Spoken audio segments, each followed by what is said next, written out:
Bora mergulhar na mente de um dos narradores mais famosos e, claro, mais polêmicos da nossa literatura, Bentinho, o Dom Casmurro.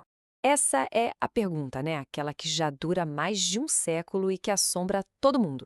Leitores, críticos, estudantes, uma dúvida que transformou um livro num debate sem fim. Mas, e se a gente virar o jogo? E se a grande questão de Dom Casmurro não foi exatamente o que a Capitu fez ou deixou de fazer, mas sim o que se passava dentro da cabeça do Bentinho? A proposta aqui é essa: tirar o foco da acusada e colocar no acusador. Então vamos começar essa análise, mas olhando para esse mistério de um jeito um pouco diferente. A psicologia moderna, sabe, especialmente a análise do comportamento, dá pra gente uma lente nova para esse debate tão antigo. Em vez de pensar no ciúme só como, sei lá, um sentimento, uma emoção, a gente passa a enxergar como um padrão de ações.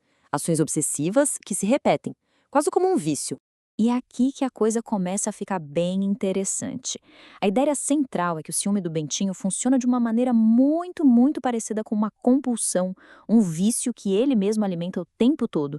Pensa só, e se o ciúme não for algo que simplesmente acontece com ele? E se for uma série de ações que ele pratica, que ele repete e que com o tempo ele vai aperfeiçoando? Uma busca ativa, compulsiva por qualquer sinal. Tá, mas como essa obsessão funciona na prática? Vamos dar uma olhada na mecânica por trás disso, usando uns conceitos da psicologia. O primeiro conceito é o de comportamento operante. Parece um nome complicado, mas a ideia é bem simples. A gente tende a repetir as ações que geram algum tipo de recompensa, alguma consequência que reforça aquilo. E aí que tá o pulo do gato quando a gente olha pro Bentinho. O comportamento dele é o quê? É buscar sem parar por provas da traição. E qual é a recompensa? Bom, por mais estranho que pareça, é a certeza. Achar alguma coisinha, mesmo que seja algo que vá doer muito, dá um alívio temporário para aquela angústia da incerteza. E é esse alívio doloroso que faz ele continuar procurando. Agora, para entender de vez como essa paranoia foi ficando cada vez mais forte, existe uma metáfora que é simplesmente perfeita. Pensa no ciúme dele como uma máquina de caça-níqueis. Ele não ganhava, ou seja, não achava uma prova, toda vez. As recompensas, que podiam ser um olhar, uma palavra, uma semelhança, vinham de vez em quando, de forma totalmente imprevisível. E é justamente isso que vicia. É não saber quando o prêmio vai vir que faz a pessoa continuar jogando, sem parar. E esse ciclo vicioso fica muito claro aqui. Primeiro passo: vigiar. Ele não tira os olhos da Capitu. Segundo, apostar. Ele pega um gesto qualquer, uma palavra solta e transforma na prova que ele tanto procura.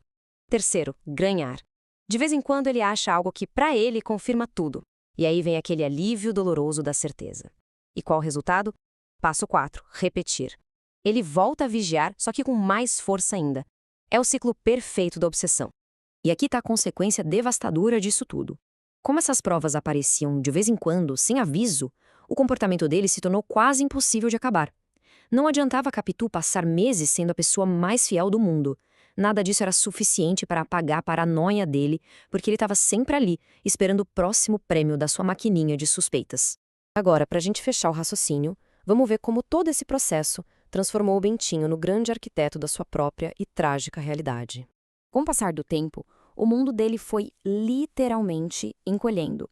E aí entra um outro conceito importante: o controle de estímulos. Coisas que antes eram neutras, que não tinham nada a ver com a história, viraram gatilhos diretos para o comportamento ciumento dele. O próprio filho, Ezequiel, deixou de ser apenas uma criança para se tornar a prova viva da traição. O mar, que era só um cenário, virou uma lembrança constante do amigo Escobar. A mente dele começou a criar essas pontes, entende? O mundo inteiro virou um campo minado de paranoia. Essa citação da análise é, assim, o resumo perfeito de tudo. O ciúme dele não era uma reação a um fato concreto, mas uma estrutura de comportamento construída e premiada pela própria mente dele. Ele se tornou o arquiteto da própria memória, moldando o passado para conseguir validar a dor que sentia no presente. E isso tudo nos deixa com uma última pergunta para a gente pensar. Se a obsessão do Bentinho foi essa prisão que ele mesmo construiu, tijolo por tijolo, suspeita por suspeita, quem, no final das contas, foi o verdadeiro prisioneiro dessa história? A mulher acusada ou o homem que nunca conseguiu escapar da própria mente?